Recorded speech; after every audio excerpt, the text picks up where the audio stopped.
And we're back here at WHIP Radio in Philadelphia, getting you ready for Sunday's matchup between the St. Joe's Hawks and the Temple Owls, a Big Five matchup. And now joining us is the color analyst for St. Joe's Hoops and the leader of bracketology on ESPN, and that is Joe Lunardi. Joe, how are you? Welcome back to the show. I'm great. Always good to be with you, Zach. Well, this is the 60th year of the Big Five, and I had a chance to be at the Palestra last night for Temple Penn and call that game, and it's always special to go into the Palestra and call a basketball game. Now you're going to have a Big Five game this Sunday, but it's going to be at the Liacouras Center. Just being the 60th anniversary of the Big Five, and there's going to be a doubleheader on January 20th. Just what does the Big Five mean to Joe Lunardi? Wow, that's a great question, and even though I've been around a long time, I haven't seen all 60 years. I'm only 55, but I would say going back to the early 70s, going with my older brothers, I remember most of the teams, certainly all the great teams and great players since that time. And I always joke that I wanted to have my wedding at the Palestra, but shockingly, I was outvoted 1-1. A state of affairs which has continued for my 30 years of marriage. Happy wife, happy life, right? Something like that, yes. Who is the best Big Five player that you've ever seen? Great question. I think it would come down to two for me. Either Jameer Nelson or Lionel Simmons. I certainly saw probably all but one or two of Jameer's games here at St. Joe's, of course, from 2000 to 2004, and I probably saw 60 or 70 of Lionel's games because I was a print reporter back in his glory years for LaSalle, so that would have been like 86 to 90. Both could dominate a game without taking a shot, and make everyone around them better. And fundamentally, if you like unselfish, understated basketball, they're both winners. And we all know the Palestra is the cathedral of college basketball, and you take a look at it. I was there last night, like I was saying, and it just doesn't feel right when there's a Big Five game and it's not in the Palestra.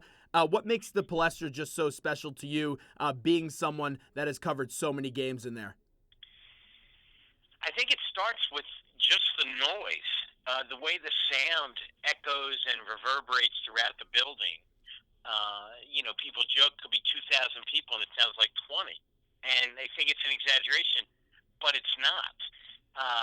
The way the floor is below street level and you kind of come in at the midpoint and walk down, and then you've got those high ceilings on the side with the skylights. And, if there's an afternoon game in the winter, you get that low sun coming through. It's just very cool. And in the last, 10 or 15 years, with essentially turning the concourses into a college basketball museum, if you will, and a Philadelphia basketball museum, certainly. If you haven't been there for a while or you've never been there, you have to go an hour early just to walk around and look at all the pictures and stories. The name here at Temple University that people will always remember is, of course, the legendary coach in John Chaney. You got to cover a lot of Temple, the St. Joe's games, and a lot of Temple Big Five games during your time in this area and still being here now. When John Chaney comes to mind, just what are some memories that come to your mind? Well, I just think of all of the great sayings, that he had. The point guard stirs the pot. Make sure there's a chicken in every pot, which I think was Chaney's way of saying, if you're the point guard, you have to get everybody else involved and make sure they get to eat before you shoot. And the emphasis on not turning the ball over and maximizing every possession. And for me, I just always associate Chaney. And if you had asked me to go maybe one deeper on my all-time list, I think I would have thrown in great Big Five players Mark Macon into the mix. Because to me, the two of them galvanized each other and just created so many big wins over so many great teams. It's just a shame they weren't able to get over that hump together to the Final Four. Although they went to an Elite Eight in Macon's freshman year and in his senior year, losing to Duke and Carolina, respectively, in the Meadowlands. And there's probably no sin in that. We're spending a few minutes with Joe Lunardi, who's kind enough to join us right now. And Joe, let's get to the game coming up on Sunday between the Owls and the Hawks. Are you surprised at all by St. Joe's 6-2 start? I am a little bit surprised, and I think what I'm even more surprised about, Zach, is how it has happened. Because this is a team, to say it struggled offensively last year would be being kind. I mean, we're talking about a team that was, sub 300 in the nation at 3-point shooting, was sixth from the bottom of Division One at the foul line, and really only had one player in DeAndre Bembry, who was a consistent scoring threat. And as hard as they played, defensively and otherwise, if you can't score, ultimately you're not going to win very many games. And here's a team that was 13 and 18, and in 7 of the losses, had they scored 65 points. I'm not saying 85 or even 75. I'm just saying, like baseline 65 points.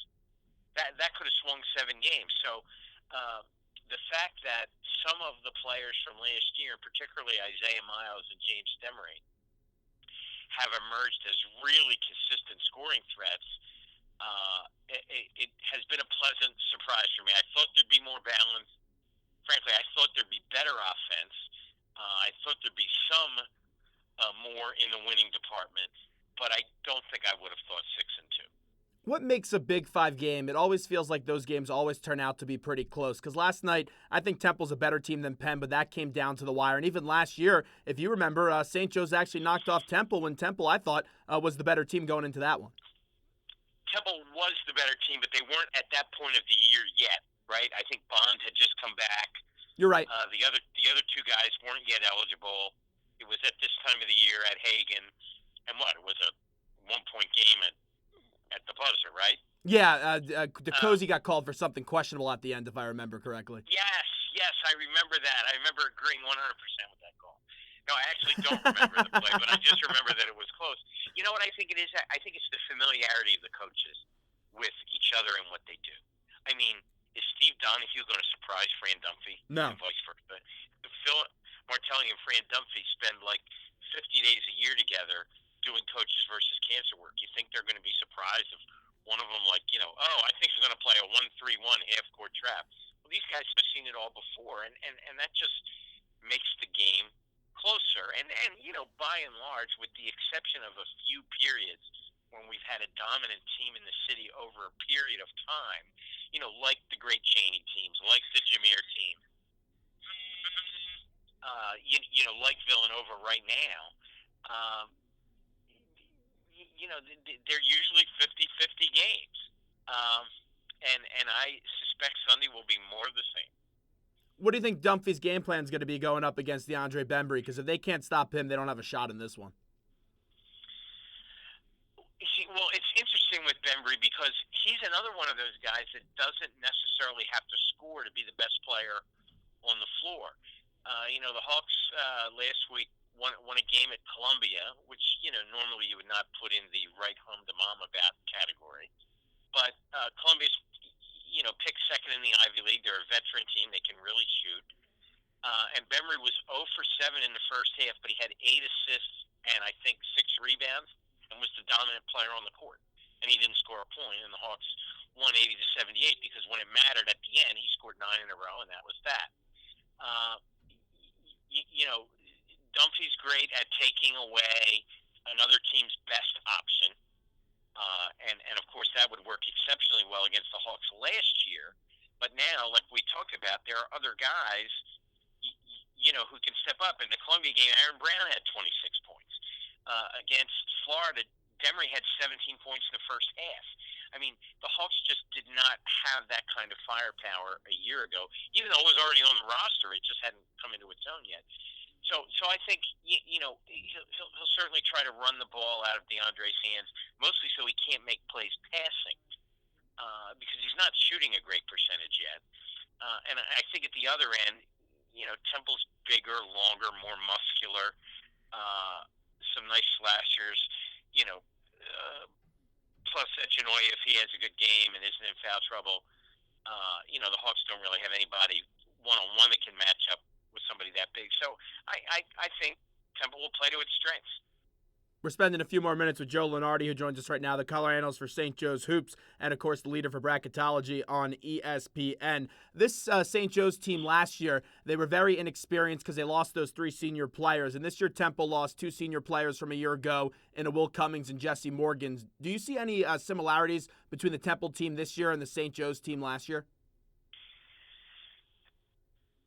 I guess there are more differences than similarities.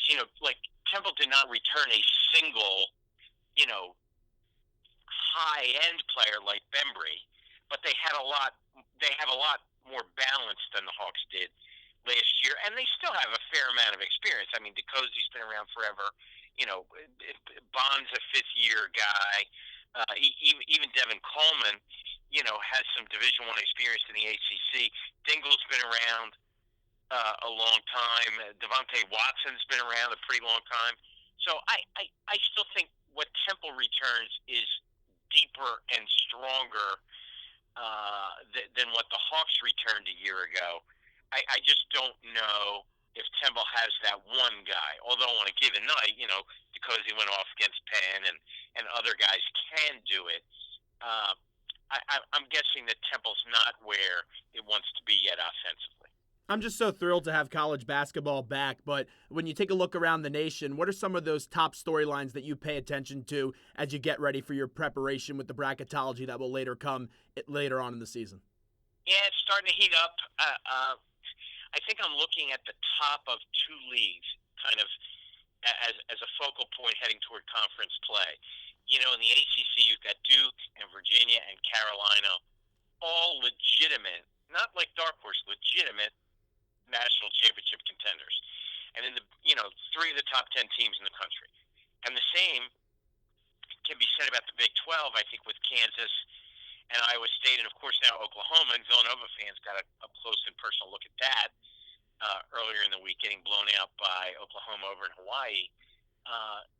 To have 6 of the top 10 or 12 teams in the country concentrated in 2 conferences, I think is a bit unusual, and I'm just anxious to see how that plays out when these teams start to have to go on the road right to one another, because most of them, for the most part, have feasted on the usual home cooking of November and December. Well, Joe, we appreciate a few minutes. Thanks so much. All right, good deal, Zach.